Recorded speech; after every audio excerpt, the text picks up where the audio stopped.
hearing. Just pause there. I wonder if this would be the right moment for any questions on the CCTV to be asked, and then we can go back into live streaming. Does that make sense? Just, the other instance in relation to the premises, and just draw the committee's attention. I know you've read the papers, and so I'm not going to dwell on it too much. But Anu, at page 87 in the agenda papers and following, there are a number of references to crime reports. I'm going to summarize them this way, that many of them relate to violence. Is that fair? Yeah, I would say that's a fair assessment.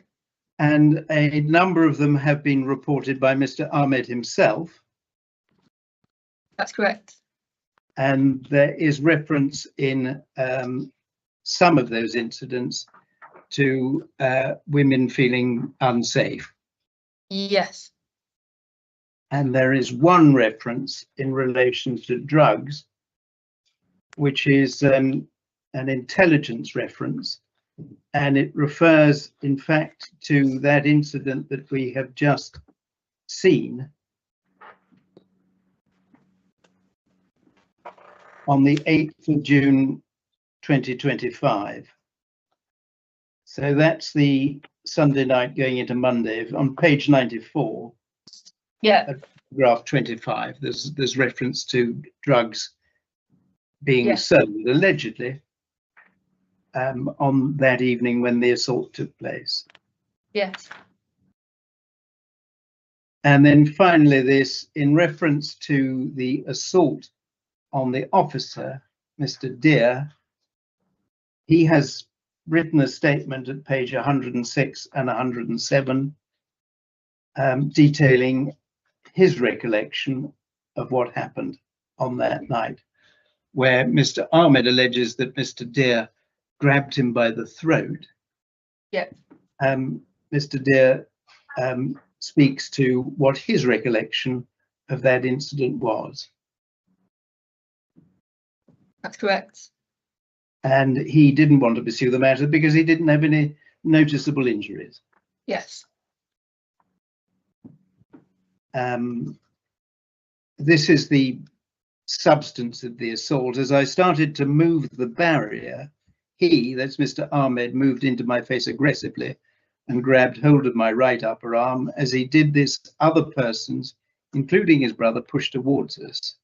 At this point, fearing for my personal safety, I pushed forward with my open hand and pushed them back up against the wall.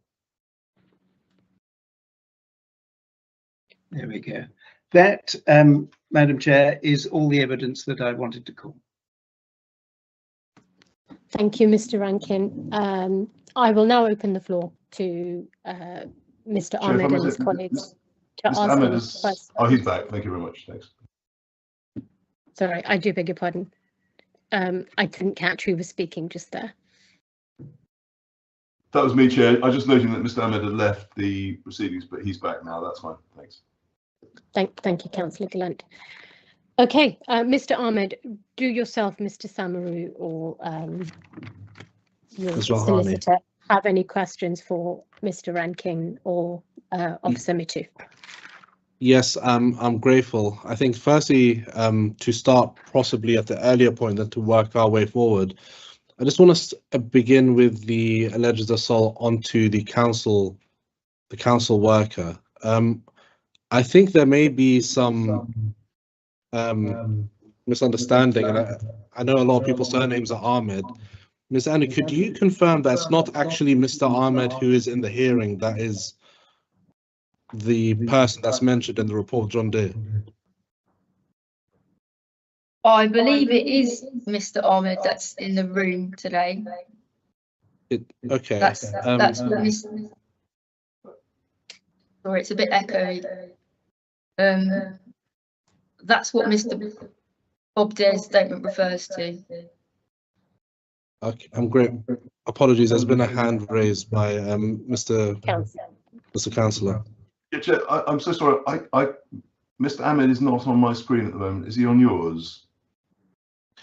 He Yes. is. Yeah, I can see him. Yeah. He's on page 2, Councillor Gallant, if you, at the bottom, if you Oh, he's scroll on across page 2. I'm page 2. so sorry. This is the teams have done new things for me. I'm do beg your pardon. He is there, and I'm sorry. No, excuse me. Thanks. Yeah, just as a clarification, Mr. Ahmed was handcuffed and arrested, but it's not our client, this Mr. Ahmed, who is the DPS, that was handcuffed and arrested. And for clarification, maybe Mr. Ahmed can step in and confirm that. Mr. Ahmed, go ahead. As I explained in the last meeting, the incident didn't take place the way Mr. Bob Deere said. The incident was recorded by our own CCTV and that of the body cams of the officers. Bob Deere, James Hewitt, Mary, and I believe 5 police officers came to the premises. They were speaking to my brother, also Mr. Ahmed. Bob Deere pushed open the shutter, not the shutter, the barrier, the same barrier that you saw in the video now. Bob Deere pushed open the barrier. My brother made a remark to him, and Bob Deere didn't like that and pushed my brother. My brother pushed him back. The police officers grabbed my brother. At that point, Bob Deere turned to me, grabbed me by the throat, and pushed me against the wall. Now, the Mr. reason why Ahmed, Mr. Bob Deere, forgive the me. reason why- So at the moment, it's for yourself, Mr. Ahani or Mr. Samaru, to ask any questions of Mr. Rankin and Officer Mitu. We will come to your statement shortly, at which No point you problem. can elaborate on this point as much as you'd like. Okay. The only point of clarity we wanted at this point was it indeed yourself, Mr. Ahmed, or an alternative Mr. Ahmed? And we now have that clarity. Thank you. If you have any questions, yourself, Yes. Mr. Ahani or Mr. Samaru, please raise your Yeah. hands, and in turn you can ask any questions you wish to ask. Okay. Thank Can you, I jump Miss. in first? Sorry. If you could kindly raise your hand so that we can go in turn and there's no overlap of anybody speaking over each other. Mr. Ahmed, go ahead. Okay, thank you. In the CCTV footage of the main camera, so the one coming from the top view, this is to Mitu, yeah? The video stops after the shutters are lowered.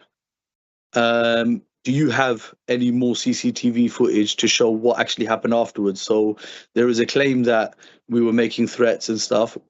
That vantage point gives a clear view of what's happening, and it can clearly show those people coming.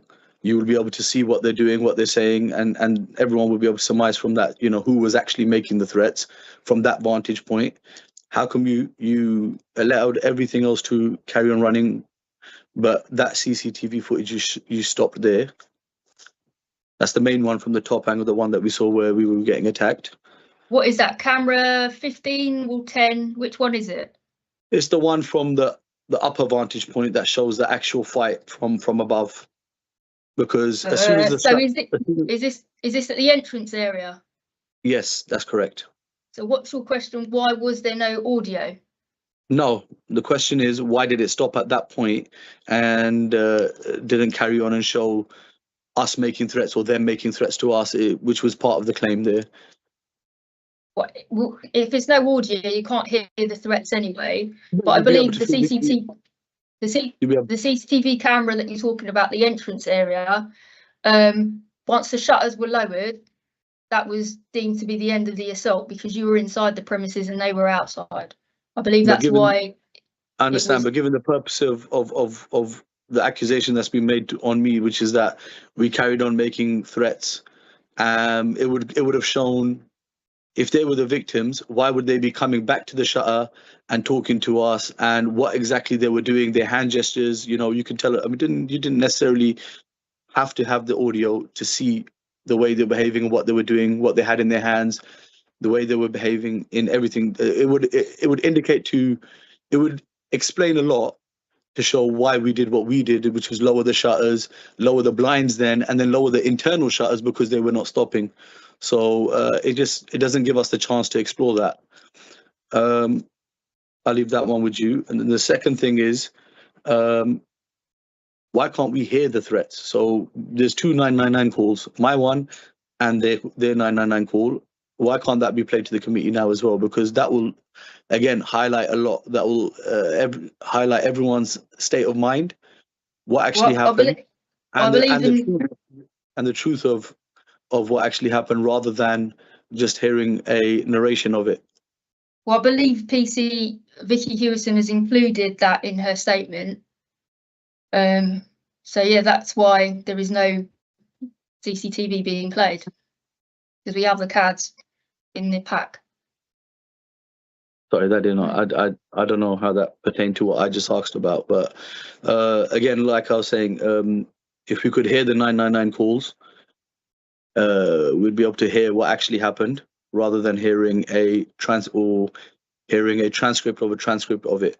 Because I understand, but what would have happened is, if there's shouting in the background, that would have been recorded on the CAD by the operator taking the call. So that would be on the CAD. Can we hear it now? No, but it's in the paperwork, which was in the bundle. It's in the agenda pack. I know, but we can't hear the paperwork. What I'm saying is, can we not play it now for everyone to hear? No, we don't have it. I'll just interrupt briefly, Mr. Ahmed, please, if I may. Can you just explain what we will learn from hearing that part of the recording? What do you seek to prove here? Who was making the threats? Who was not making the threats? What was being said at the time of the actual incident, and it will give a lot of clarity and as to everyone's state of mind, who was actually making threats and who wasn't, who was the aggressor, who was not the aggressor. It plays a lot to this, because the accusation Mr. Rankin is making is that we, of course, were the aggressors, and we arranged this whole thing to happen. And hearing it as well as seeing it, you'd be able to make an appropriate decision, because you'd be able to hear, I clearly wasn't the aggressor and they were. Okay, can I please suggest that you add that to your statement when you have an opportunity to speak? Yes, ma'am. But No again, problem. I'd like to take you back, please, if I may, to just focus on questions at this On point. If you question. can. No, You sorry, will have an opportunity to speak freely about all of these matters. no problem. Next question was about the bat that you said was taken from the premises. Was there any forensics done on it to carry out, see if there's any blood on it, any hand fingerprints, anything like that? Has that come back at all? So the investigating officer sent that off to forensics. So they're waiting those results. So no, nothing came back. Okay.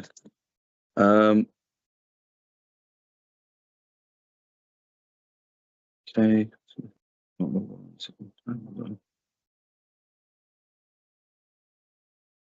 Then there was.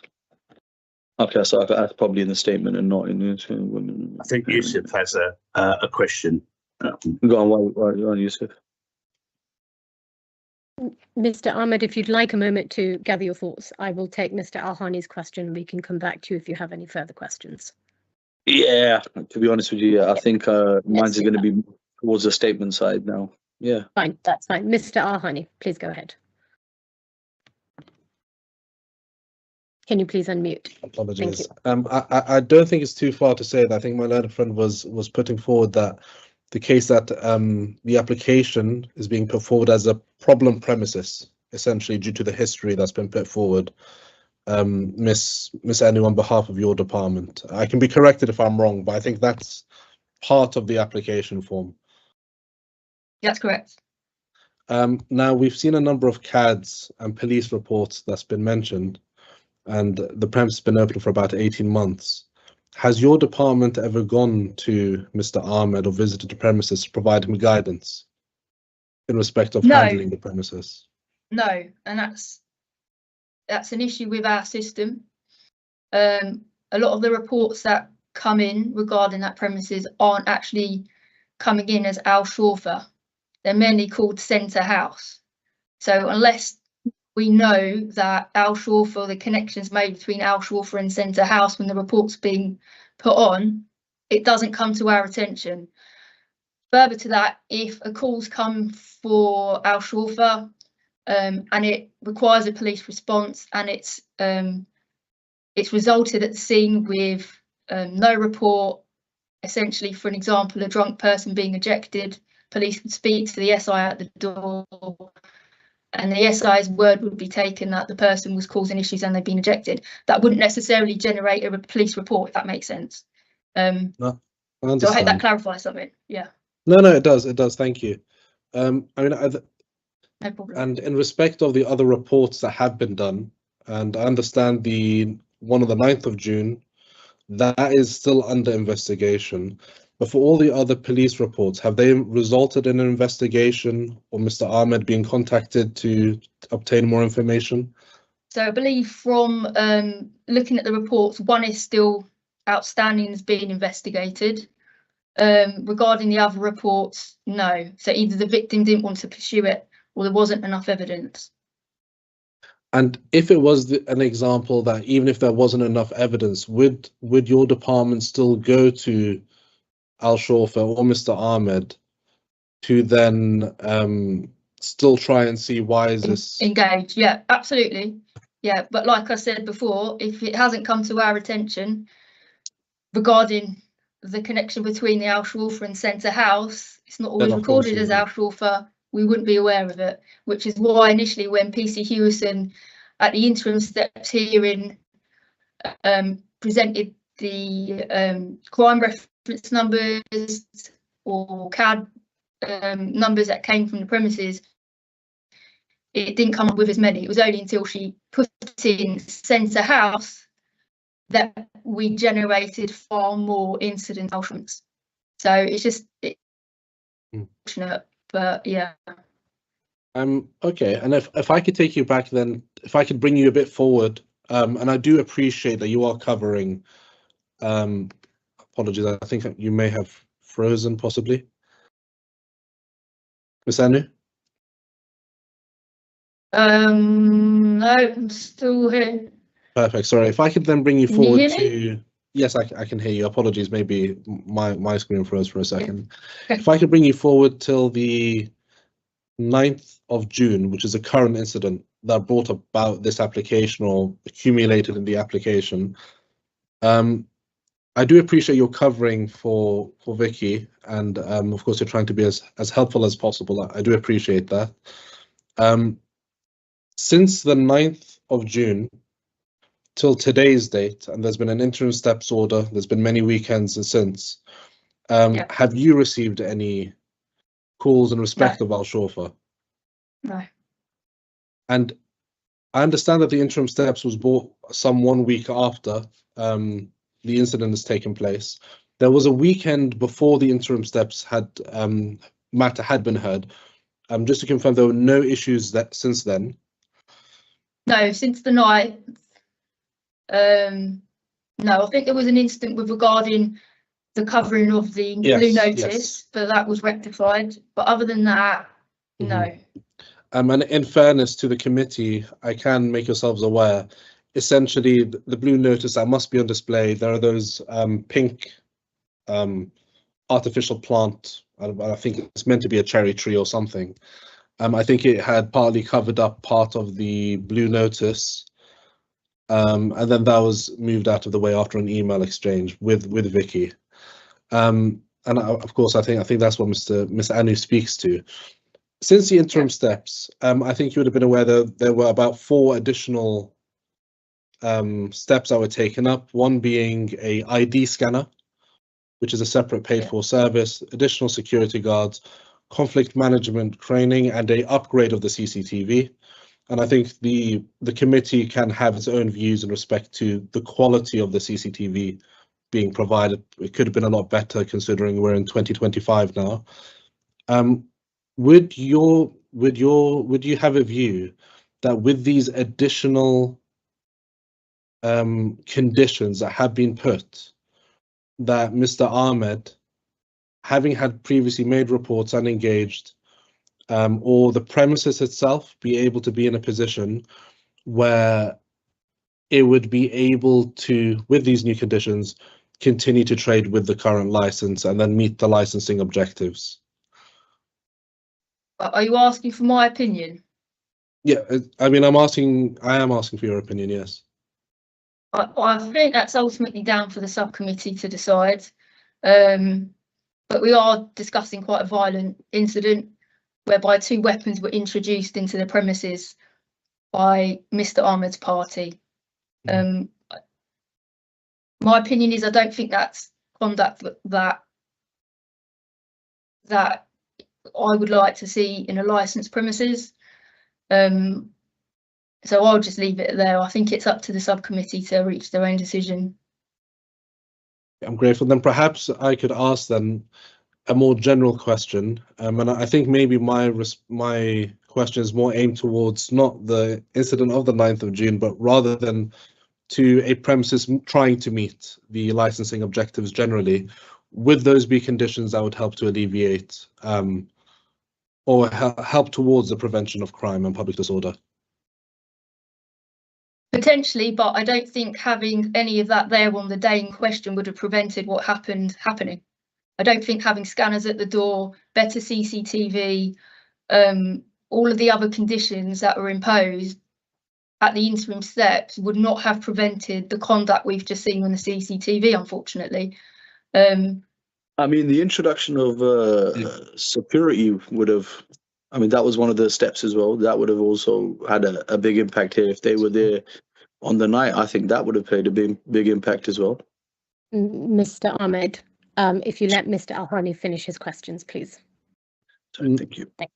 No, I'm grateful, Madam Chair. That brings me to a close. I think Mr. Samaru, who's just for introduction as well, he's a licensing consultant. He's very involved with the application, and he appeared, I believe, at the interim steps on the last occasion before yourself.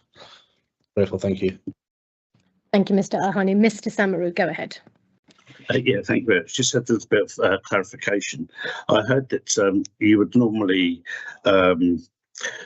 visit with the premises license holder or the DPS when this sort of thing is happening, but you weren't aware of all the incidents that are reported because they didn't all show up under Shorfa or Centre House. And I accept that point. I wanted to ask you, what would be the normal steps that would be taken by the police when they identify that there could be potentially a problem with the operation of the premises or the misunderstanding or the lack of experience or whatever it may be, why a particular premises will be having or starting to having problems, and when do you tend to identify that as a time where the police would step in, and what are the protocols for you to deal with those sort of situations?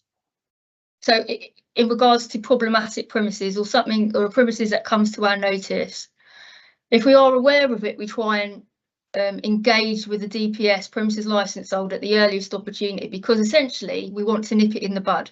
If it's lack of experience, we're obviously there to assist the premises licence holder, the DPS.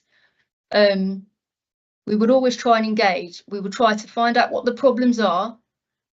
We could suggest things like maybe reducing the hours if that's causing ASB and crime at the premises. We would suggest things like perhaps increasing door staff. If that doesn't work and the issues persist, we would go down the route of a warning letter. A warning letter highlights the issues that we have come across, our engagement with that premises and the premises licence holder and DPS, what measures were taken during that initial engagement that they said they would try and rectify and hasn't been done. So that would be in a warning letter. That would be recorded on our system as well. If things don't improve, obviously, then we have to take it to possibly a review. But we would always look to support someone who's potentially struggling and is not running a licensed premises, promoting the full licensing objectives, because we don't want it to escalate to this point. If we can help someone and stop it. Would it be fair to ask you that if you had engaged with this premises and put forward what the committee put forward at the interim steps, that you quite rightly said that it may not have escalated to the point that it has? Potentially, but I don't know. There obviously it may have had. I Yeah. can't say either way. Well, I think it's fair to say to you that the interim steps that were put in by the committee have had a significant impact. Do you look upon how you said that there was a telephone call or something where they invited for a sit down, as Mr. Rankin said? In your experience, would that be something that a premises license holder or a DPS would do, to invite people into his own premises under camera, where he obviously knows the cameras are, to then attack them? Would that be something that a DPS or a premises license would tend to do? And have you come across that situation before? It does happen. It does happen, but I can't attest to the mind of Mr. Ahmed or his brother or any of the other people that were there that day. So I don't know. All I can present is what the victims have said. They were invited for peace talks, and that's why they attended. So, yeah. Obviously under the Licensing Act, that it does say that any decisions that seem necessary must be proportionate to the evidence that's based in front of you. Now, would you be fair to say that the evidence that has been forward is under interpretation? It's obviously the narration of that video, which is very important for the committee to try and understand what they're seeing. But you quite importantly said there is no audio. Which is the fact that it's questions only at this stage. If Mr. Samaru wants to make those closing submissions, then by all means do, but there's simply no point putting his opinion to this witness. I understand, Mr. Rankin. The question was going to be, was there any audio with the video? No. No. Okay. In fact, fine. I have no other questions to submit. Thank you. Thank you, Mr. Samaru. Mr. Ahmed, do you have any other questions? No. Thank you. Mr. Samaru, your hand has gone up again. I'm not sure if... Oh, I'm sorry, sir. Thank you. Sorry. Okay, colleagues, Councillor Gallant, Councillor Mahmood, do you have any questions for Mr. Rankin or Officer Mitu? Councillor Mahmood, go ahead. Thank you, Chair. I just want to understand the same question which has been asked to Mr. Rankin. Mr. Rankin, in your view or in your intelligence, you said the premise holder invited the party to have a peace talk and they start attacking them straight away. Is that exactly you said? That's exactly what I said. The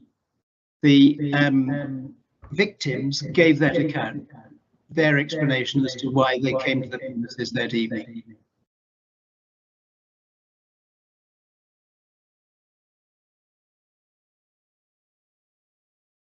Thank you. Councillor Mahmood, do you have any further questions? No, Chair, I just wanted to confirm that. Thank you. Thank you. Councillor Gallant, go ahead, please. Thank you very much, Chair. That's actually an important question. I'm sorry to ask it again. I've only seen that they were asked. I haven't seen anybody say who asked them. In fact, I was going to ask about who actually asked them back, who actually made that invitation to come back for peace talks. But I haven't heard that the victims have asserted that it was the premises itself. Is that correct, or have I missed something? Yes, the victims asserted that it was the response to a request from the premises that they attended and discussed peace talks. Right. Thank you very much for that clarification. Thank you. Thanks. Do you have any further questions, Councillor Gallant? No, I'm fine. Thanks, Chair, for the time being. Thank you very much. Thank you. I just have one question with regards to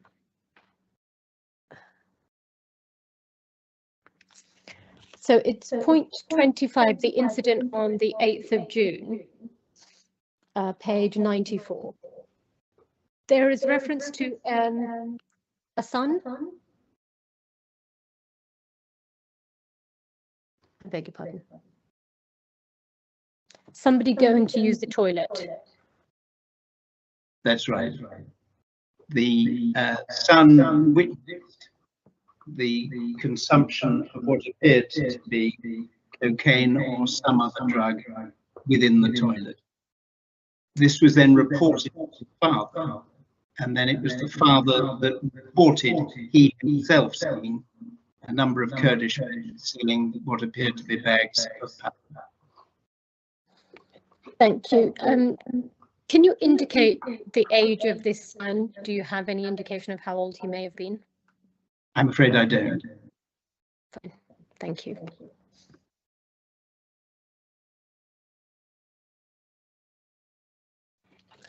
I have no further questions, so I will now invite the applicant or any one of his representatives to now present your case.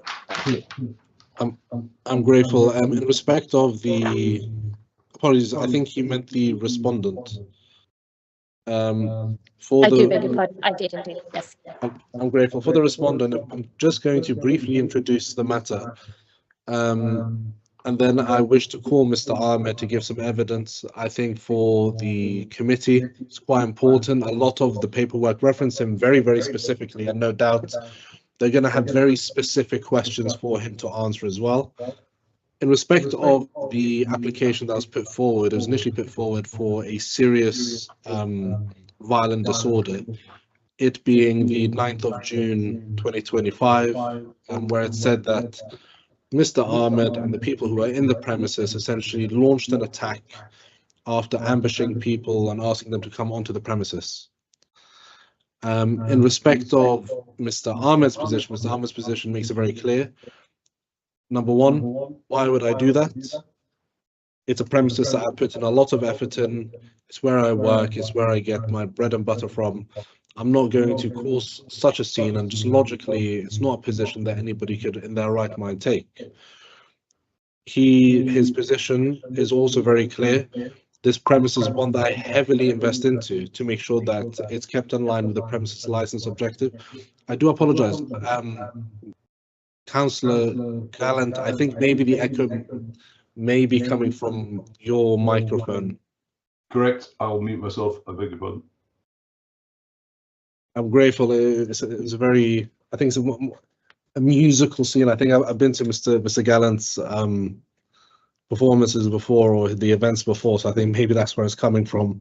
But in respect of the premises, the DPS and the premises license holder is very serious about making sure that his premises is one that runs properly. Hence why he make sure that there is an investment into staff, there's an investment into the equipment, and there's an investment into security. I'm grateful for the concession, and I think it's made very, very fairly by my learned friend, is that somebody shouldn't be punished for calling the police. And what we can see from the history is that there are instances where he does call the police himself. And the most important thing to see from Mr. Ahmed is, what are his actions when there's nothing outstanding? When there's nothing pending against him, when there's no impending deadline. We know from the last hearing that this committee heard back in January in respect of an extension of hours, there was no such objection from the police. And these incidents, or a large portion of them, date back before then. No objection is taken with that premises application. Simply an objection was posed that mirrors a noise complaint objection that was put in. But until January this year, certainly from the police's perspective, there is certainly no real objection to the premises, and it's made quite clear there hasn't been a meaningful engagement per se in terms of the local authorities licensing officers in respect of Metropolitan Police with the premises. But what Mr. Ahmed does as soon as he's released from police custody after the incident of the 9th of June, before there's any interim steps, before there is any type of hearing or threat to his license, he makes immediate inquiries. And I'm going to put that to him now and understand why it is that he decides to do that. But one thing that should be clear from the history of this place is that Mr. Ahmed is an involved, a present, and a very, very serious DPS holder. And he has been proactive and engaged throughout this entire, the lifetime of this entire premises, even before it obtained a license. So if I could just ask Mr. Ahmed to come forward to open him up for questions directly first before my learned friend and his representations, and then yourselves, the bench. Mr. Ahmed, could I just confirm what is your role within Al Shorfa, the premises known as Al Shorfa? I'm the owner in DPS. And I understand that you're also the premises license holder. I don't think that's a contentious thing to say. Or you are effectively in control of the license. That's correct, yes. Now, of course, there's going to be two matters I want to ask you about. One is the series of CAD numbers and reports. The second one is about the incident of the 9th of June onwards. Okay. In respect of the previous number, there's quite a significant one, and the quite serious allegations being put forward by the record. Is it fair to say that you were present throughout the entire time at Al Shorfa? Sorry, which particular? Apologies, there is a hand up. Go ahead, Councillor Glenn. Chair, can I just ask, just on a matter of procedure, is this a correct procedure? Should there not be a statement being made at this point, rather than effectively a sort of court procedure? So per my understanding, and I'm happy for Ms. Zeb to correct me, I think Mr. Ahani is allowed to call a witness, and I think Mr. Ahmed is the witness. But Ms. Zeb, please do correct me if I'm wrong. Yes, Chair. Mr. Al-Hani appears to be applying a court procedure. However, for the purposes of this hearing, Mr. Ahmed is the premises license holder at DPS. And so if that's the approach he wants to take, I don't take any issue with it unless Mr. Rankin has any observations, which I anticipate not. No, I'm content to proceed this way. Fine, thank you very much. Thanks. Thank you. I do apologize. Maybe it is, Councillor Gallant is quite correct in that maybe it's not the usual approach to take, but given there's so much evidence that he needs to give, perhaps it's better that he's called independently as a witness to answer really for each individual piece of evidence. And I do appreciate why that obviously causes concern. And as much as I'd like it to be a court, maybe it's not for my purposes today. Now, Mr. Ahmed, in respect of the questions which I'm sure will be put forward to you, have you attempted to reach out to the police for any type of guidance during that time? Since we've been operating, the only time I've contacted the police is as of when we've needed some sort of assistance. I believe if you look at the incidents listed, there's several times where I felt that we required the help of the police, and I've called them. Other than that, I was unaware of, by and large, a majority of these calls up until I was given the pack.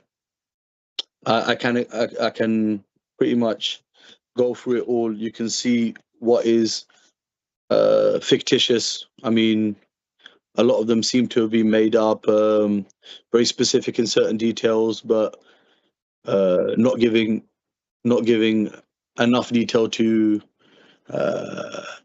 press charges or make. It's almost like a pointless call, so to speak. Yeah, but just enough to log a police report, and then you could tell some of them would probably be either a malicious one from another business or something like that, but nothing the police have deemed strong enough to pursue or even notify me of. Okay, I mean, but it's fair to say that there are a number of one you are aware of because it's you who've made the police call as well. Correct. That's correct. Yes. So and out of all of them, I think there's about 6 or 7 or something that I've called myself. 6, I think. And what was the response from the police on those incidents? I think a few times they attended, and a few times I called them back and updated them of the situation.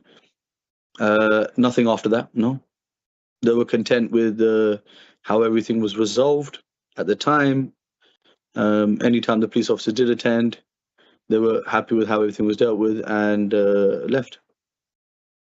There is one of those incidences that I want to be a bit specific about. I am mindful of time as well, and the hour allowance has been given. It's in respect of, I think, attack, assault, or incident with a council worker. It says, Mr. Ahmed, I know you've given a statement of clarification. Could you just provide brief details to inform the bench of, or the committee, of what's happened on that occasion, please? Mr. Bob Day, that occasion you're talking about? Yeah, I think full name is Robert Day, but I think possibly he had introduced himself as Bob Day. Okay, yeah, I mean, I believe I explained it earlier on as well. Basically, his version of what happened that night was incorrect. There was a Mr. Ahmed who was held by the police. That was my brother. This incident would be, like I said, on body cams and is on my DVR and on my phone as well. I have part of that incident on this particular phone I have now, somehow I managed to retrieve on a cloud, which shows an officer talking to me. Mr. Bob Day has been asked to leave the premises, and several officers around my brother talking to him. The reason why Bob Day didn't press charges or pursue anything, because nothing happened. And they were, in fact, trying to convince me not to pursue the matter myself, because everything was clearly on camera. And I decided to leave the matter where it was. Bob Day has since never returned to my premises. And he's an active member of Ealing's team, but he has never returned to us because we asked him not to come back after that incident. But I'll be honest with you, Bob Day has a way of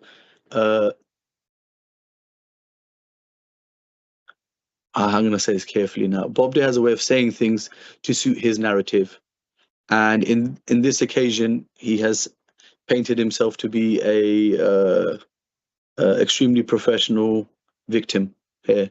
And that's not the case. And CCTV footage would show that, and various other things, various other body cam images and stuff would have shown that as well. I mean, if you took statements from the other members of the team that visited as well, I'm sure that would corroborate as well what I am saying.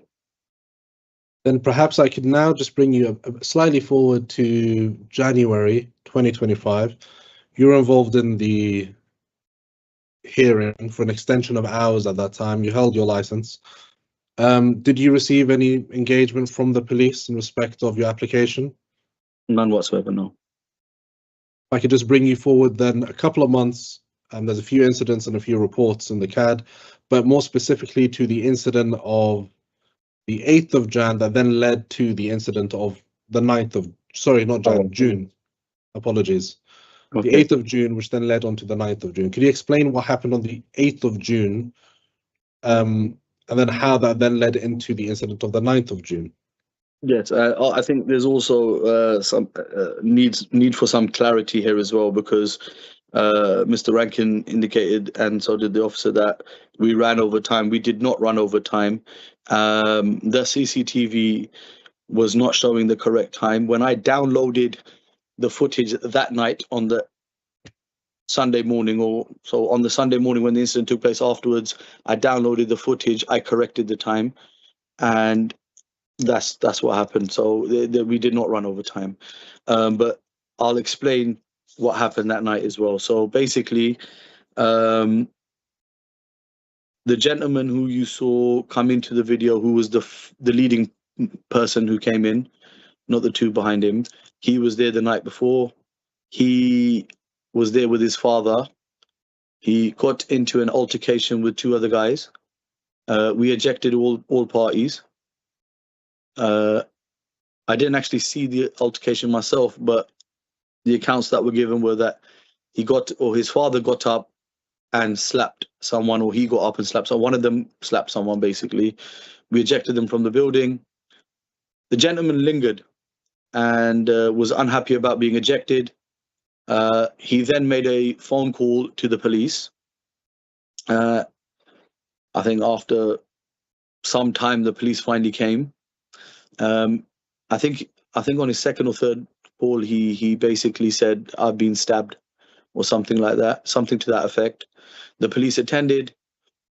They straight away dismissed his claims, and they told him to move on. So they moved him on. That was the end of that. We noted it in our incident log, and I downloaded the footage, which I believe is the footage you're actually seeing, is the one I downloaded.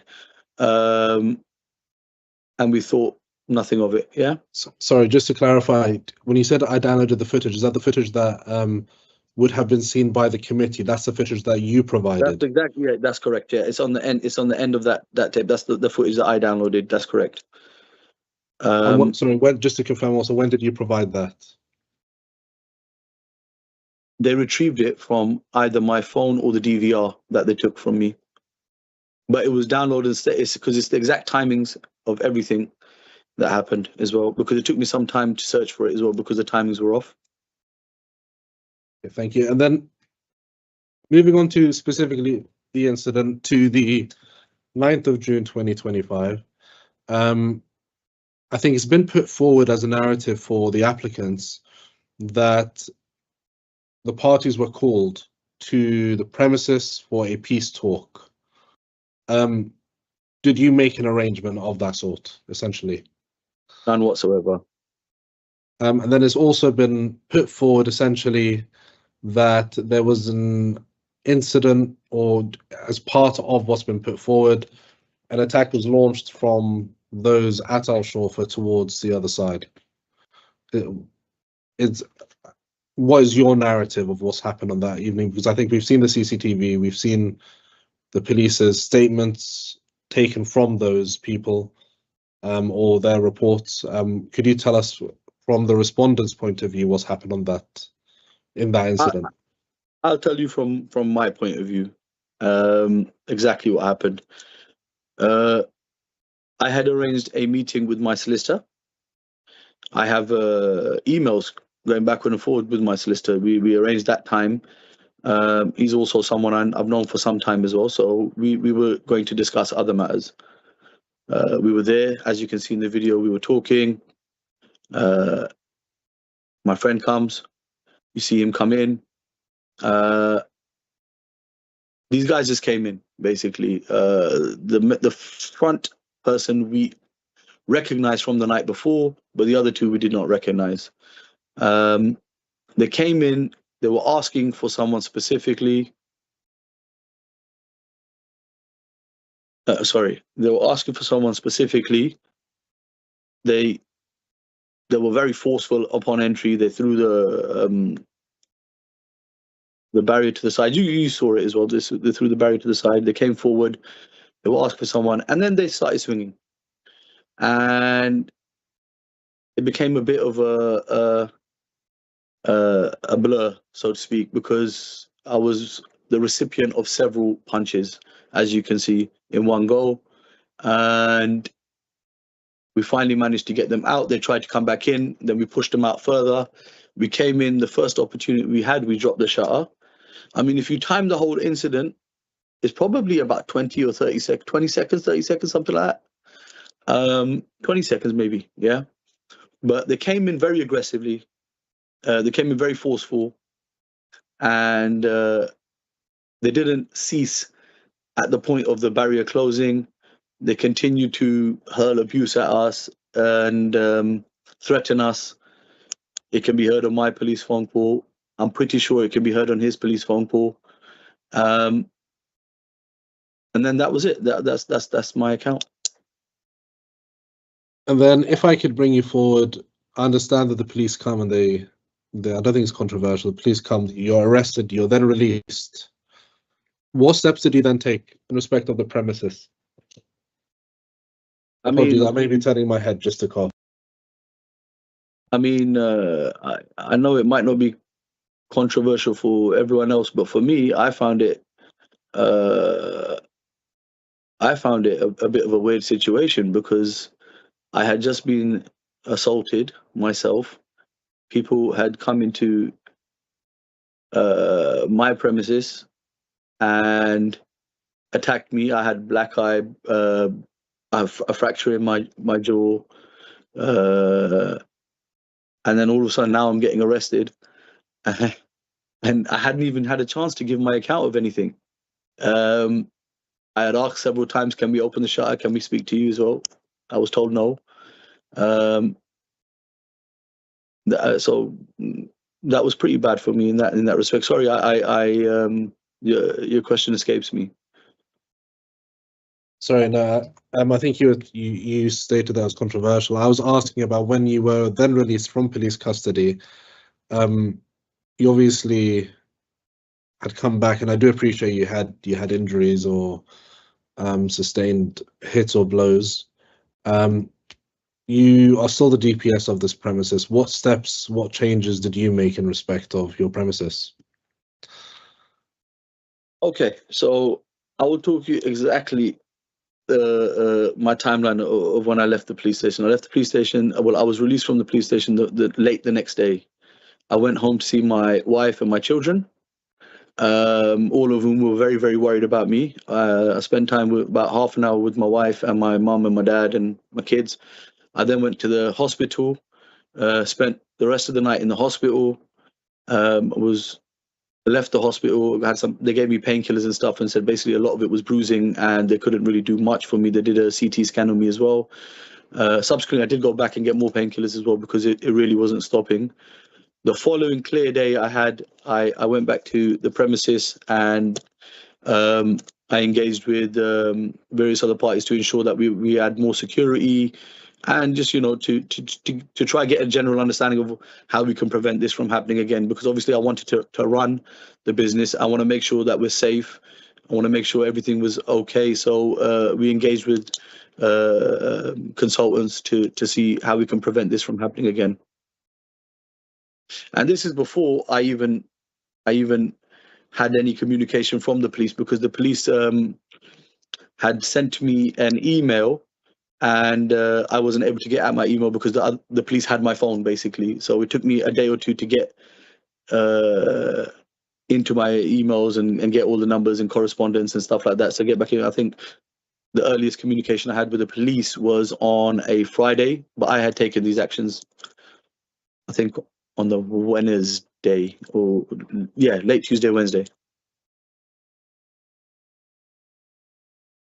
I'm grateful. Committee, apologies, Madam Chair. That concludes the questioning of Mr. Ahmed from the respondent's side.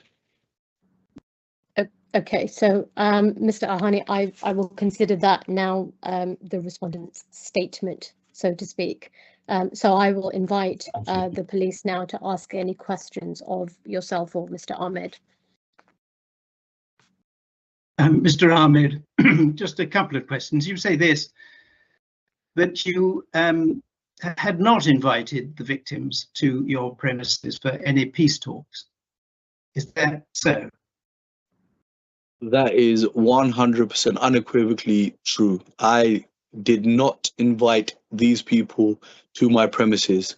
I have never met them prior to the incident on Sunday. Well, I've never met any of them prior to the incident on Sunday, and they did in fact barge in and start hitting us almost straight away, as you can see in the video. So, can you explain then why your employee stroke friend, 2 minutes before the victims arrived, went out to a black Lexus, opened the near side door and took out a black baton and brought it into the premises?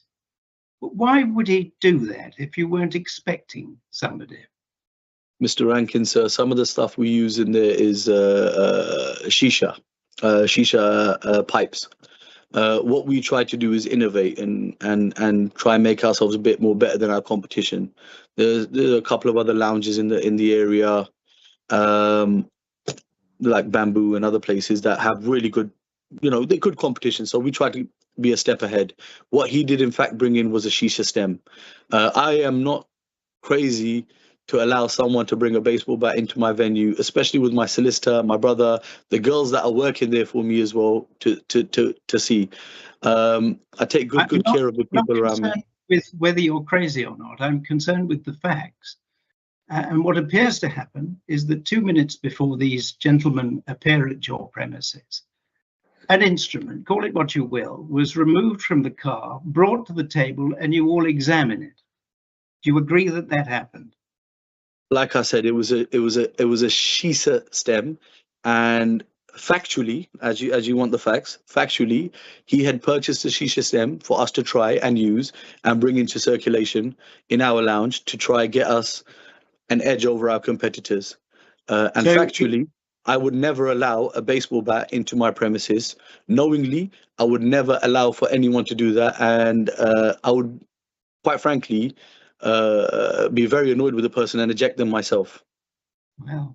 Well, what then happened, and it may be just coincidence, that 2 minutes after you have this instrument on the table, the victims then arrive and the instrument is then used by your brother to assault the victims. Did you disagree that that happened? We've seen the footage. Mr. Rankin, coincidence as it may be, that is the actual fact of what happened. He brought in an item that we were going to use in our business, and they pushed and barged in and hit us.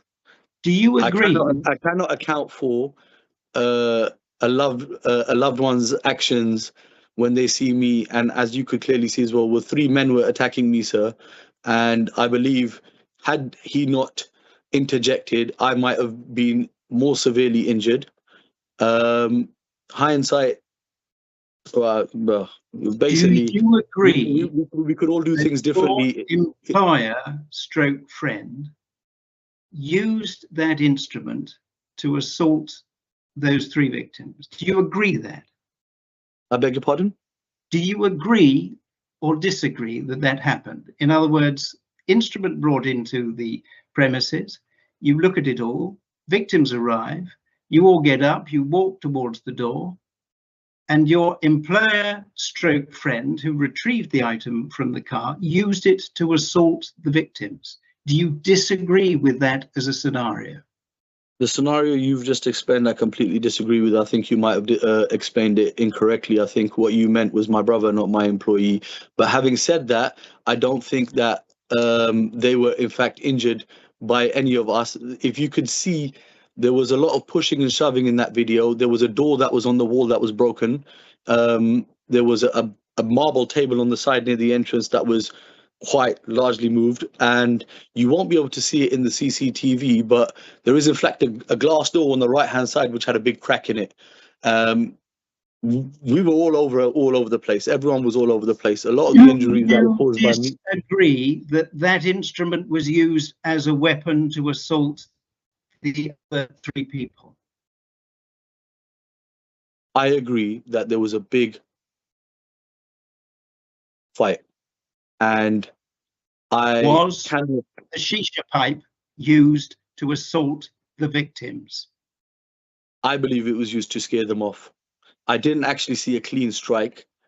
You can keep watching it and see it, but in the video, the twice that I've seen it now, I believe it was used to scare people off and defend ourselves and push people back. And if you clearly see in that video, there was a point where they were trying to come forward, and he was just moving it to try and scare them back, and then the gentleman came running forward and I pushed him back out again. They were persisting.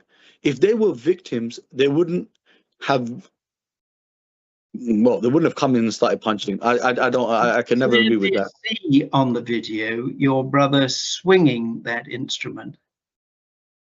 Well, Mr. Rankin, then that means you can also clearly see that they came in and punched me first. You can also clearly see that they came in and dragged me down. You can also clearly see that they hit me. They continuously hit me. They threw me across there. You can clearly see at one point there were 3 men, big men, hitting me. You can clearly see I have a fracture in my jaw. You can clearly see I have a black eye. You can clearly see my colleague had a broken nose. You know, we in fact are the victims here, because we sat there and these guys came into our property and just started attacking us. I mean, there's no explanation for that. No explanation. I mean, Mr. Rankin, peace talks. It's the first time I've ever heard of anyone mention peace. What is peace talks? Like, what are we like, Make NATO? use of your Like, snow, seriously, Mr. Rankin, I've never heard of this term before. Mr. Ahmed. So, if there's ever when an the altercation, London would you ambulance really go to? arrived, when the London's ambulance arrived, they found the 3 victims covered in blood, 2 with deep lacerations on their head. One was 2 inches and a deep cut. Do you deny that that was caused by the shisha pipe, as you call it? It is my strong belief that a large part of their injuries were caused by the things that they were knocked into and the things that I were knocked into, i.e. there was a massive crack in the glass door. There was a door that was hit and on the floor. There's a very thick marble table which was pushed aside, which would have caused damage to someone in that. And I believe that was down to their actions because they came in as the aggressors and assaulted us. Whilst this was taking place, your employee stroke friend went out again to the Lexus and retrieved from the Lexus a silver baseball bat and brought that into the premises and brought that to the fight. Do you deny that that happened? Mr. Rankin, I didn't actually see that. I mean, as much as you said it, I didn't actually see that. Can I just ask you to recollect this? There's a shot of you in the latter part of the footage. We saw it clearly, and it was narrated by Anu. We see the near side door open. We see your employee come in with the baseball bat. We stopped the footage. We saw the baseball bat. We saw it. No, Mr. Rankin, what we saw was a door opening. We didn't see anything else. Yes, we did. No, we didn't. Please let me ask the question. Then you can interrupt me. And then in the latter part of the footage, we see you standing casually with the baseball bat slung over your shoulder, talking to your solicitor. I beg your pardon. Which baseball bat? Sorry, there is not a shot in there of me holding anything. I did not hold any baseball bat, Mr. Rankin. Do you disagree that there was a baseball bat in your premises? At the end, you can clearly see there is a baseball bat in the premises. We can. And just coming back to your earlier statement, that you would be mad, crazy to allow a baseball bat in your premises. But that being Mr. Rankin, baseball bat, Mr. Rankin, it finds its way into your premises, and I'm wondering how that happened. If people come and attack me, I mean, as you can clearly see in that video as well, my priority was to ensure that I notified the police, and I wasn't really aware of what was going on around me, but I have been advised that he disarmed the people that came in who had that baseball bat with them. We can clearly see that that isn't so, that it was retrieved from the car along with the shisha pipe, if that's what it was. But Mr. Rankin, we can't clearly see that, and to be frank, we really can't. Your point there is actually based on a door opening. You cannot see what's coming in and out. We cannot conclude this, and I don't think you'll be able to conclude that until the police have concluded their investigation. Once they do their forensics on it, because I'll be interested to see what comes up on that. Because when you see their fingerprints and everything on top of it, then it would clearly surmise that they were in fact in possession of it and they were in fact disarmed. Your employee came in holding the silver baseball bat, which was then Well, Mr. Rankin, should he have put his head out and allowed him to hit him?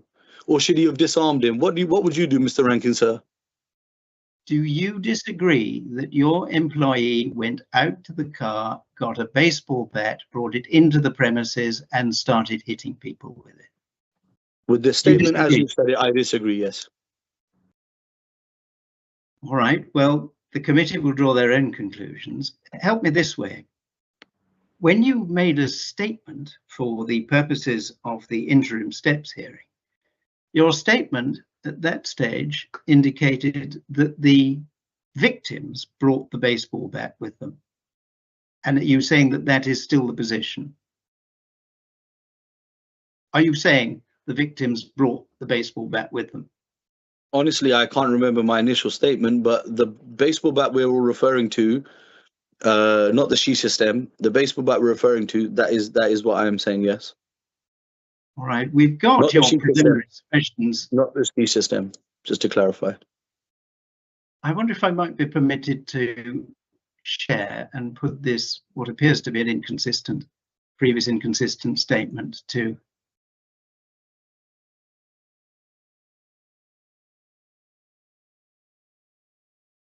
try this.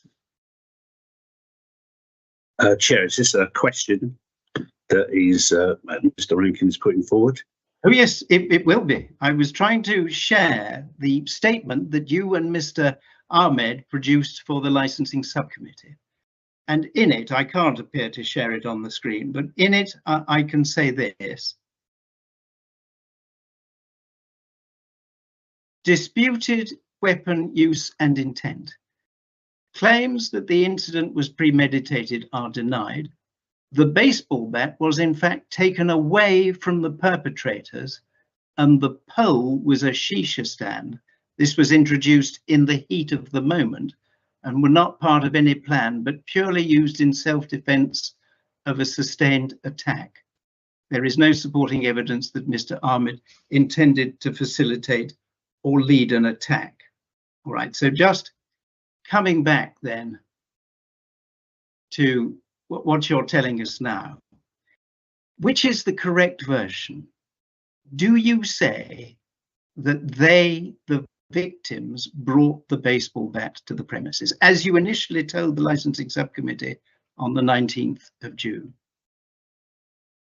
Mr. Rankin, I don't believe there's any inconsistency of what I've said then and what I've said now. I am giving you my perspective of what happened, and both statements. You say have that the matched, victims brought the baseball bat to the premises. It's a simple yes or no. Yes. They did. Now, You might not see it, Mr. Rankin. You might not see it in them whilst they walk in, but they did in fact have weapons as they were outside. Yeah. Now none of them had weapons in their hands. Mr. Rankin, respectfully, sir, these people walked into my property, yeah, and they attacked us. They went out, and my colleague took that weapon off them. He did not remove it from his vehicle. Yes, this is what he has assured me, and I cannot see anything to contradict what he has told me in what you have shown me. How about this one then? Do you remember during the course of the proceedings, you said to the licensing subcommittee, and it will have been noted down, there was no baseball bat. Do you remember saying that? Mr. Rankin, this meeting happened on the 19th of June. That's correct, yes. When the events were still fresh in your mind. Well, Mr. Rankin, if you can see how my position in the event of that night, I spent most of the time getting beaten up or on the phone to the police. And that was literally, you can clearly see that. Did you say to the committee on the 19th of June, there was no baseball bat? Did you say that to them? Well, I didn't see any baseball bat at the time, Mr. Rankin. Now that I have seen the baseball bat in the video, we can clearly surmise there is a baseball bat, but I maintain it was taken from the other party. Now, Mr. Rankin, I know that you wish to paint me as being aware of this situation, but I am just giving you my perspective, what happened to me at the time. I don't think there's any right or wrong way to react to getting hit by 3 grown men. I don't know how you would react to getting hit by 3 grown men, very strong men, and I don't know how you would navigate through that situation. Unfortunately, what happened. I believe that some of the steps we've taken, I believe all of the steps we've taken will ensure that these kind of things never happen again. One of the recommendations committee made, which was to ensure even on a Monday, Tuesday, Wednesday or Thursday, we have a now SIA security there. That would have also ensured that this would never have happened, because they wouldn't have come in like that. They would have been put off coming in like that, or they would have come in with less aggression. That was a big factor. That was a big factor. You wouldn't have had any SIA there. It was just you, your solicitor, your brother and a friend having a chat. the premises were closed, you wouldn't have had SIA. We were about to close, Mr. Rankin, sir. If you remember me saying at the time we were about to close, there was no customer. Yeah. Can you help me just finally with this? I'm talking about the night before. Do you agree that up until the 8th of June, your CCTV had been working perfectly?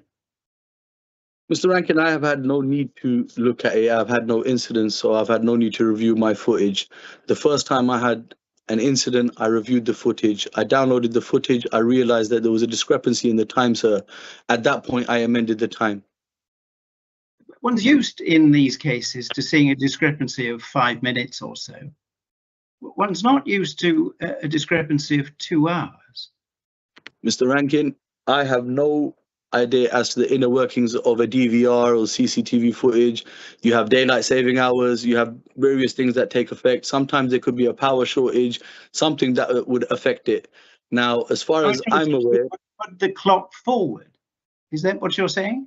I have no way to explain why there was such a large discrepancy in the time. Yeah, all I can say is when I noticed it, I corrected it. Let me put this forward as an explanation. That in actual fact, you were trading past your permitted hours. Nope. You were trading 2 hours past your permitted hours. Nope. And when you realized that the agenda papers contained allegations that you were going beyond your permitted hours, you then concocted this story that the Mr. Rankin, I only found out now that the timer on the CCTV was in some way faulty. That doesn't sound like a question to me, Mr. Rankin. Yeah, I agree. Thank you, Mr. Rankin. If you could try and limit this to questions only. I'm very conscious that the committee have been here for several hours now, and I'd like to try and conclude this as soon as possible. So please, you have my points then. Thank you. Officer Mittu, do you have any questions for Mr. Ahmed or any of his colleagues?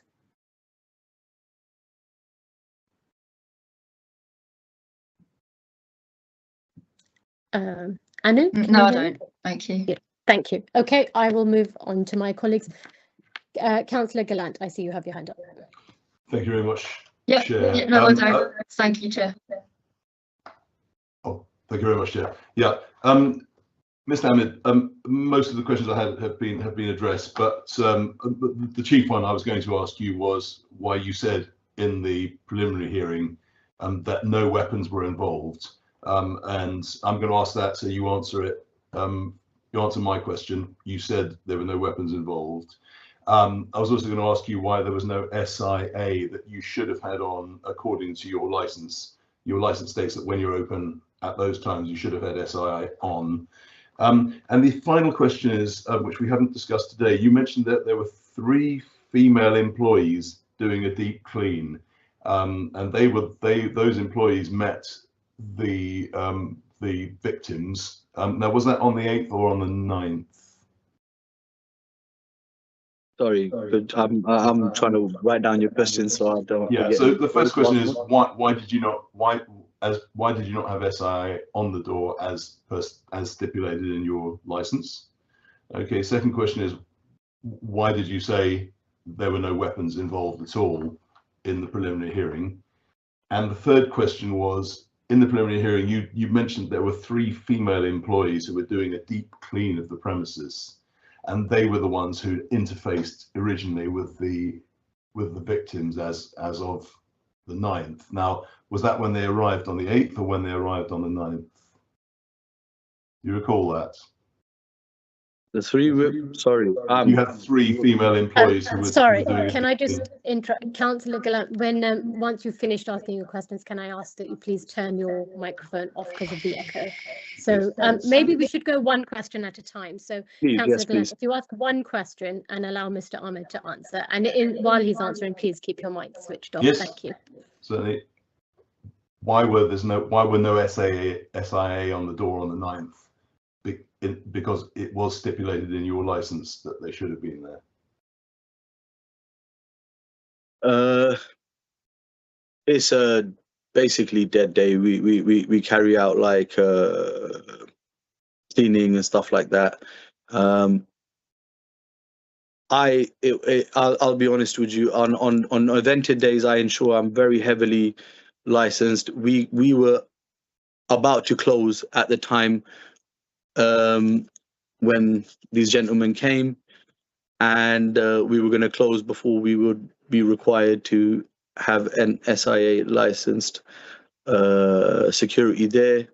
Since the committee has made the recommendation of us having an SIA licensed person every day from 10 o'clock and 2 on Friday, Saturday and Sunday, I have ensured this is being done without failure. I have engaged an even more well-established security company from within the area to ensure if there is ever an emergency, they can call upon security from other areas as well to bolster up our security as well. I'm so sorry. I appreciate that you want to explain how the measures you've gone to. If you could, in answer to his question, in answer to his question, the answer is we were about to close. I didn't feel there was any need because I thought we would close before the timing that we would require them. Thank you. Okay. Second question, if I may. When we had the initial hearing, you said there were no weapons involved. Why was that? When we've clearly seen that they were in the video footage. Mr. Gallen, sir, I was giving you an explanation from my perspective. You can clearly see in the video as well that I spent most of the time shielding myself from a barrage of hits. It was my recollection. I did not, in fact, see any weapons myself. And you can clearly see in the video as well, nothing crosses my pathway really. I get a barrage of hits. My focus is on the attackers. I come in, I phone the police. And these are my actions in there. I then go to the bathroom, I wash my face, I come out, I see the police, I talk to the police. I just gave evidence from my perspective. And my final question is, in the initial hearing, you mentioned that there were 3 female employees doing a deep clean, and I regret I didn't note down whether that was on the 8th or the 9th, but they apparently were the ones who interfaced with these people when they arrived. One of them was so one of the girls called Ginal. She was the person who was the first to interact with the gentleman. She asked him not to come in, and he did not heed her request. He opened the entrance and went past, ignoring her, dismissing her. She had, in that time, called out for us. We have since given her some time off and just some time, because it was quite a traumatic experience for her as well. Okay, but could I ask you why we don't, this is on the 9th, why don't we see her in the video? You do. We do. I didn't see her in the video. I just saw them. I saw them coming and opening the. Oh no, she's there. She's there in the video. You can clearly see her in the video. All right. Okay. Thanks, Chair. Any further questions? Thank you. No, okay, Councillor Mahmood, do you have any questions? Thank you, Chair. It's a very comprehensive, very detailed discussions, and my many questions have been already answered. But I'm just clarifying something to Mr. Ahmed. Mr. Ahmed, as you said, you called police first, and you provided all the evidence to the police as a voluntary basis. Yes, sir. Am I thinking rightly? Yes, sir. That's correct. Thank you. Thank you, Councillor Mahmood. I am conscious that Anu, you've put your hand up, so I will allow you to ask a question if you have one of Mr. Ahmed. Apologies, Chair. Thank you. Just a quick question, really. So during the CCTV, Mr. Ahmed, we see the attack at the entrance of the door. I believe that was camera 3, I think.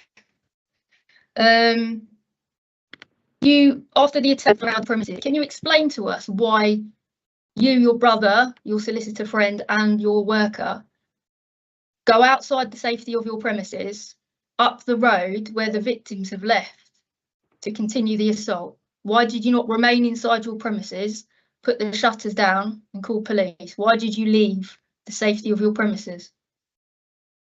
So you can see in that camera footage, the attackers stepped back in. At that point, I grabbed him to push him out, and we kind of fell out with my weight, so to speak. Yeah, I think we were out of the premises for all of 6 seconds, maybe 7. If you count the time, maybe 6 seconds, maybe 7. I have no real explanation, but as to my only objective would be to push them out and ensure there's enough distance so I could come in and shut the shutter. Because the last thing I wanted was my hand on the button on the shutter, and they come in and then hit me while I've got my hands occupied as well. Right, but once your worker goes left to right with a silver baseball bat to go after the victims, you and your other 2 people, your brother and solicitor, also leave the safety of the premises, go up to the road where the victims are. So I don't understand why the shutter wasn't put down at that point when they had left. I just literally want to retrieve my colleague and come in the safety of my premises and close the shutter.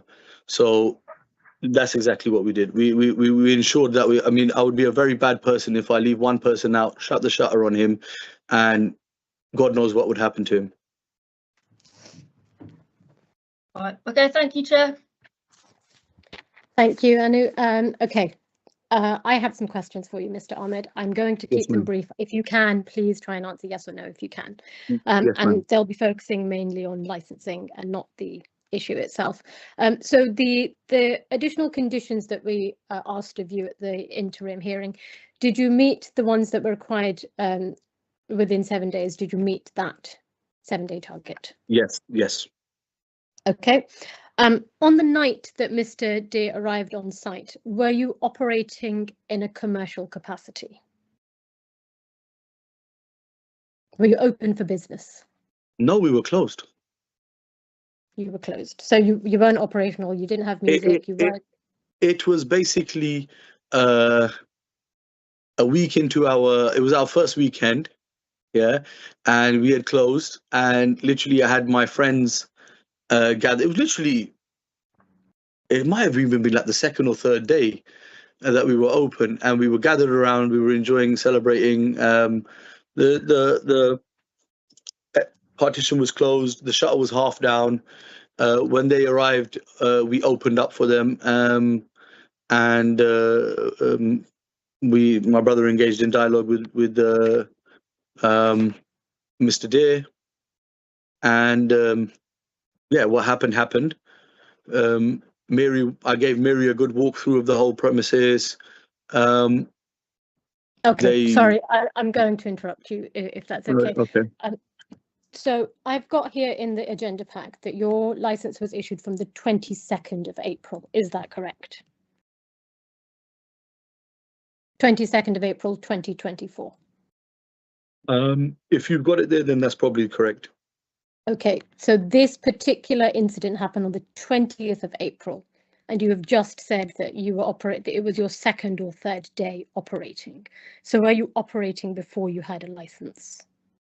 I think Mr. Samari wants to help you answer this question. I don't think I was operating beyond the times I was permitted. I was sitting there with like my friends. It was all friends that were with me. So were you commercially operational? Were you open for business? No, not to the public. No, I literally sat there, me, my brother, my cousin, some friends, the employees, we sat there. They came, the shutter was half down, and it was my first ever interaction with the council. We opened the shutter. It was unfortunate, the interaction with Mr. Dear and my brother wasn't the sweetest. But okay, I can that's assure, fine. yeah, that's fine. I just want to check if you were open for business, if you were commercially. Okay, fine. No. Do you admit to operating outside of your licensing hours? No. Okay, so within the agenda pack, there is one particular incident. It's number 20. It's on page 91 of the agenda pack, where a victim has called the police at 3:49 in the morning. So this isn't recorded by your CCTV. This is recorded by the police by the time that the call was made by the victim. If you're supposed to close at 2 o'clock, why would the victim be calling at 3:49 while they're still outside your premises waiting for the police to arrive to help him? Is it possible we could find out what that? Firstly, can we ascertain what day that was? Yes, it was the 31st of March. What day would that fall on? I believe it's a Monday. I can double check for you.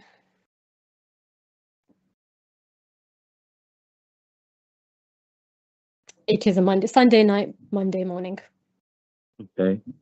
So No. you would be expected to be closed at 2 o'clock. Yeah. Okay. So may I have 1 minute to just read the report, please? Sure. Thank It's you. page 91 in the agenda pack. I have number 20, incident number 20. Yeah. Yes. Okay. 1 second. 31st of March. Victim from raised a knife at him. I haven't found the victim sat in a van outside the venue.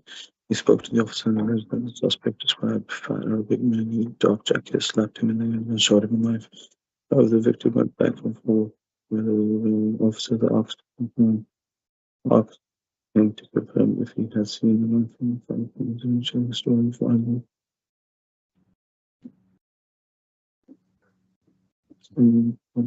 Stay with him. Staff also said. I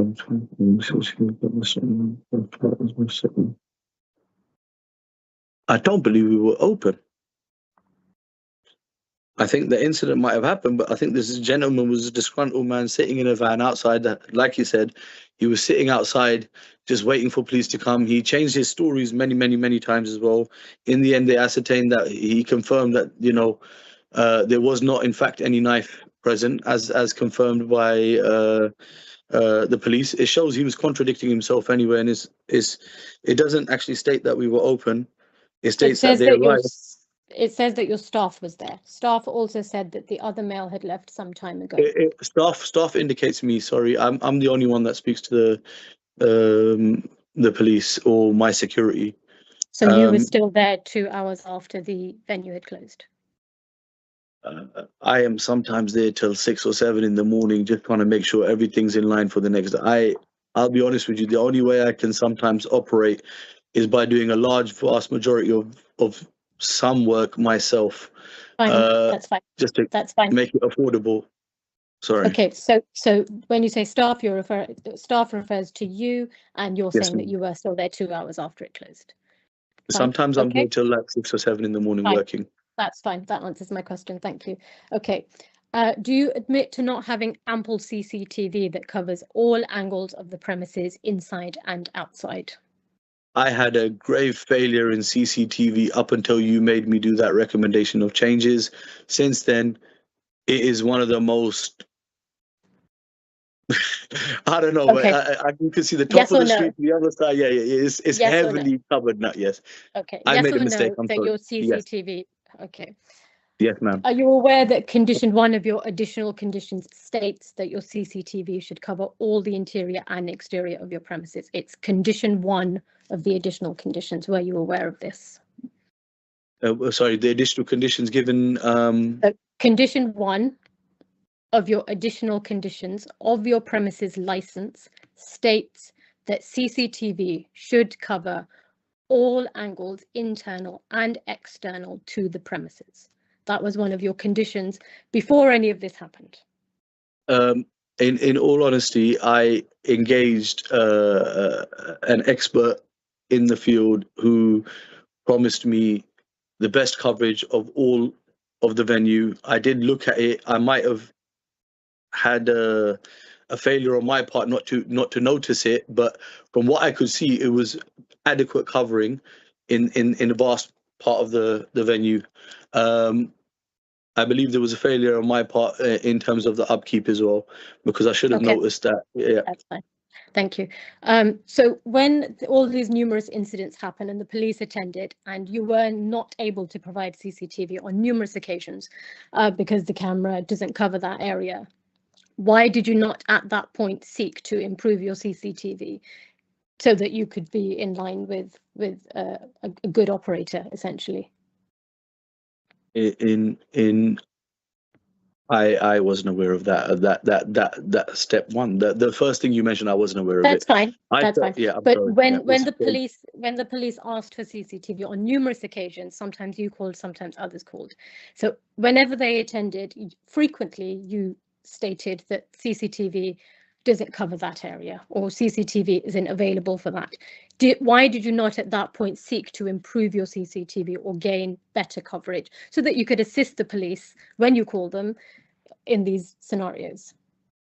I don't think I was notified of a large majority of these incidents, and those that I phoned, by and large, I provided them with all the information and CCTV that they required. Okay. Are you the only person that has access to the CCTV? It would be myself as the main person. Yes. Okay. So police would always be asking you essentially, and you would know if there's CCTV. Fine. Yes, ma'am. Okay. Thank you. Sorry, I only have a couple more. Okay. So just following on from Councillor Gallant's question, do you admit to being in breach of condition 6 of your conditions that required? So we didn't add that condition at the interim hearing. It was already one of your conditions when you were given the license, and it was reiterated in the interim hearing. So do you admit to being in breach of that condition? You should have had an SIA officer on the premises past 10 p.m. And if he had been there, this entire issue could have been avoided. Do you admit to being in breach of that condition by not having an SIA officer present? I was about to close, and it's a failure on my part to say that. Oh yeah, I was about to close, so this is why I didn't have an SIA license, because I was going to close before 10 or on 10 because there's no customers. I should have had someone there. Even if the shutters were open, I should have had someone there past 10. It was a failure on my part. Okay. And this is my last question, and it is related to the incident. The victims, as they are related to here, are they known to you? Do you know them? Are they regular customers? The leading gentleman was on Sunday, and the second time I saw him was on the Monday, and the first time I saw the other two gentlemen was on the Monday. Okay, so they are not known to you. You couldn't recognize him if he passed you in the street. No, I don't know they are. Fine. Okay, that concludes my questions. Thank you. I will just check with my colleagues if you have any further questions after if anything's come to mind. No. Okay, that concludes the hearing today. The subcommittee will now retire to deliberate. I expect that we will be back at 3:30. Sorry, Ms. Zeb, you have your hand up. Councillor Nagpal, there should be an opportunity at the end for any summing up before the committee retire. Thank you. You're absolutely right. I think I'm just tired from the long day. It's been a long morning, indeed. It has. It has. Okay, so I will allow. We'll begin with Mr. Ahmed or one of his representatives to sum up. Thank you. I think Mr. Samaru, he'll be doing the summing up. If possible, if I can just have the permission just to go off screen, just to get a glass of water. I have a cough that I can't really cough out. Sure. If that's possible, thank you. Sure.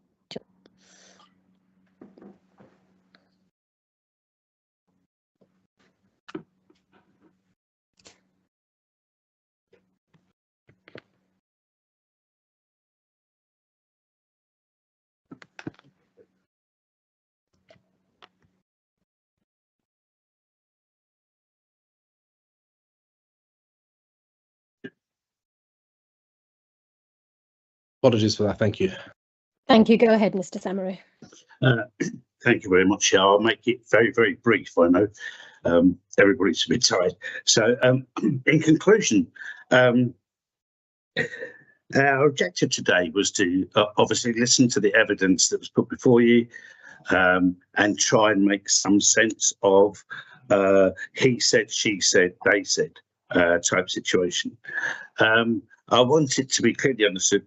We are very disappointed that we didn't have the CCTV for longer to actually put our story to it, the same as the police have. But however, the facilitation of the CCTV by the police was very helpful. Our objective today was to look at how to help this business go forward and survive without revoking their license. Obviously, you have that as a step that you could take. I personally and my team don't feel that that would be a proportional response in this case, purely and simply because he has been operating for 18 months. Many of the incidents that you've had put before you, and the police would believe that are serious incidents leading up for at least the last 8 or 9 months, the police in their own admission have said they did recognise them as serious incidents. They've also admitted that they haven't given any sort of protocol advice or help and support to Mr. Ahmed up to this point, and it might have been a situation if they had done that, he would have had better advice, he would have had a better CCTV system, he would have ensured that he had the right SIA door supervision, and I feel that it would have been more than likely that this situation would never have arisen, which I assume that, Chair, you were sort of purporting to with your questions. He has, since the summer review, with the guidance of the committee, put all the things in place. In fact, they were put in place within about 4 days.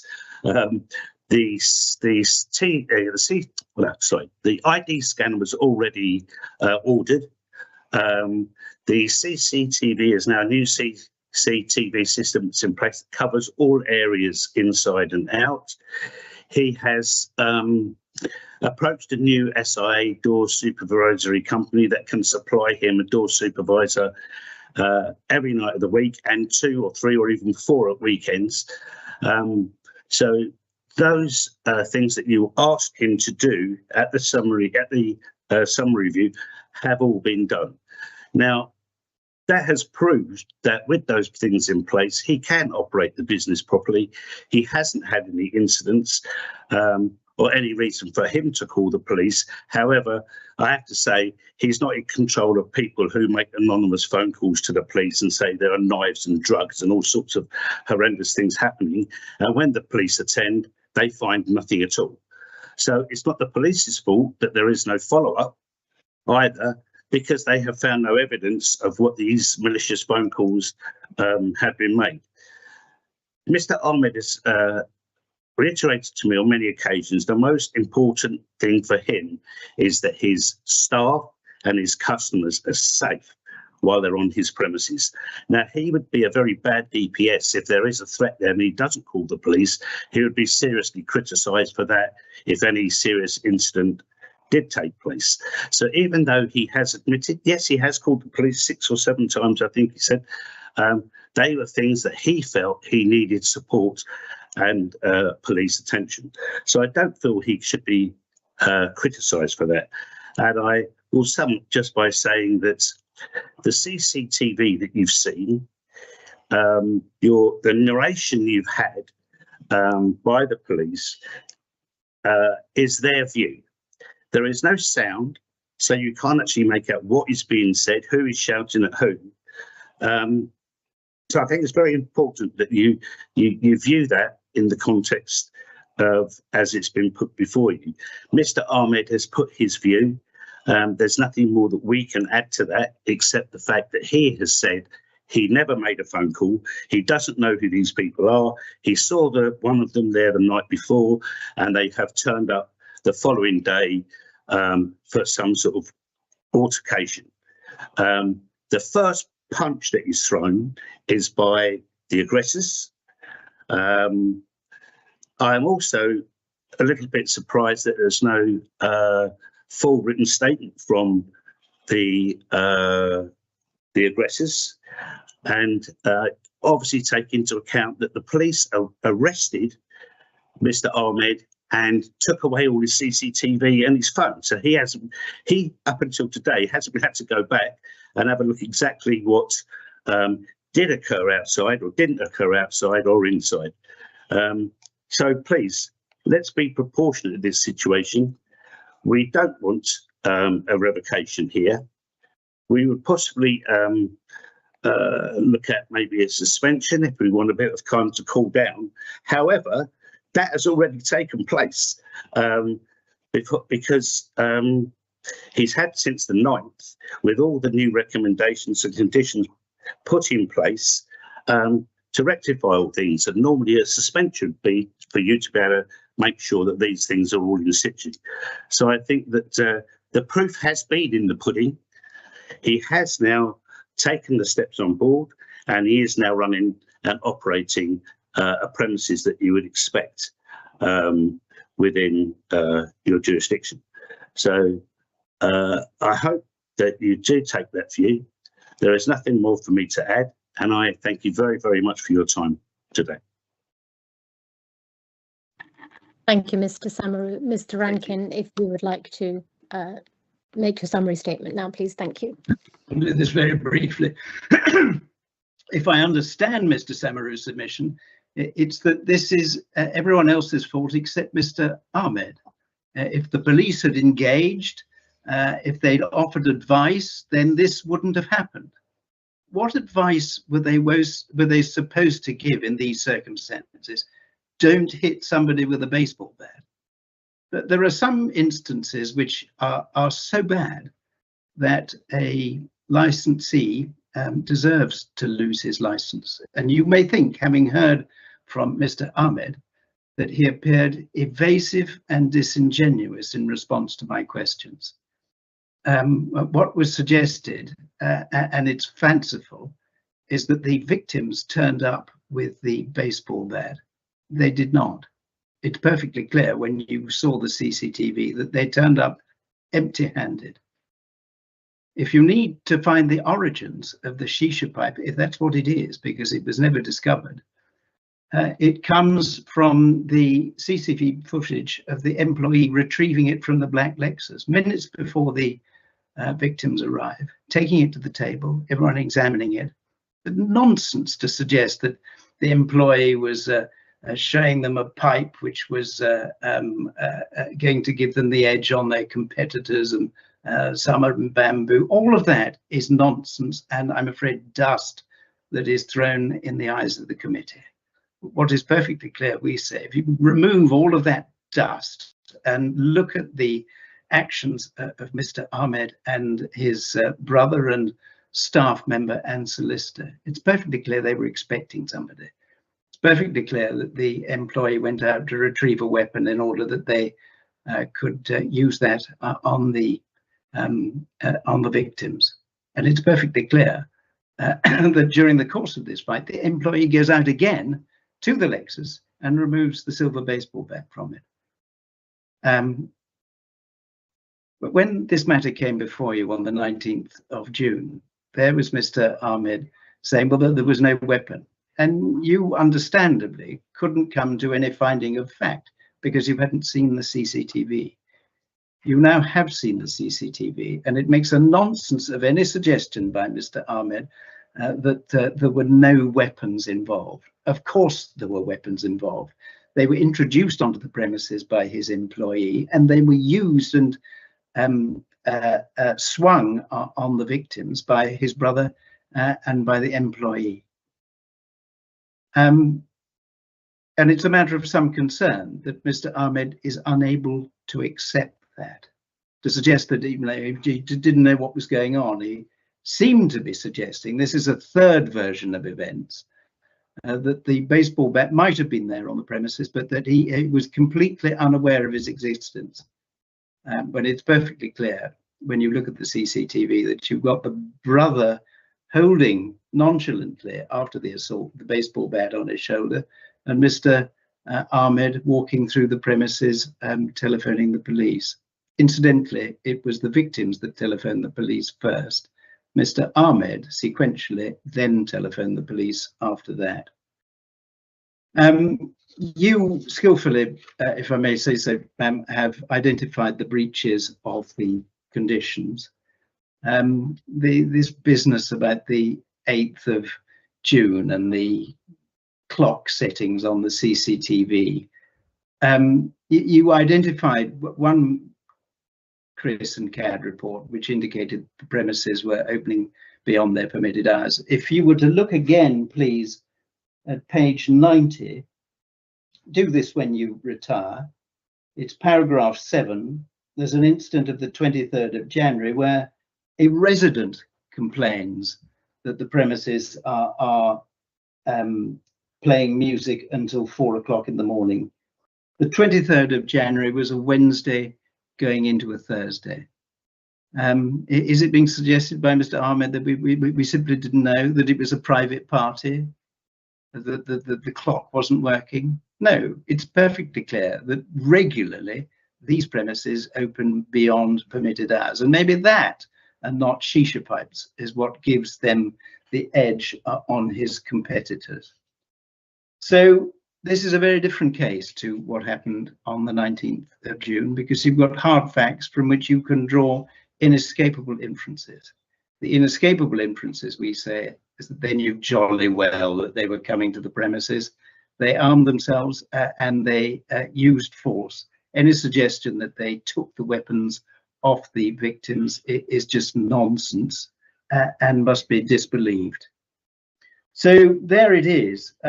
You have to make hard decisions. And one of those hard decisions we suggest you should be making is to revoke this license. It's one thing for an operator to hold his hands up and say, that happened, please don't take it away. It's quite another for him to lie, I use that word, and dissemble to the committee and assert that those things never happened and say that it was the police's fault because the police didn't engage with him. That would just be wrong. You have every reason to revoke this license, and we invite you so to do. Those are my submissions. Thank you, Mr. Rankin. The committee will now retire to make its decision. I am conscious that everybody probably needs a break, so we'll allow time for a break and then time for deliberation.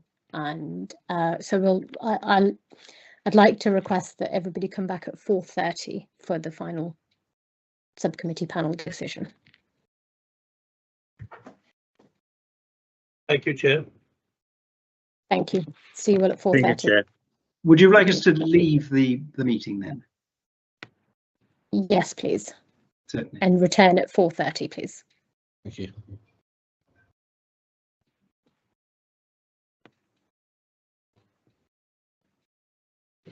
Yeah, we do.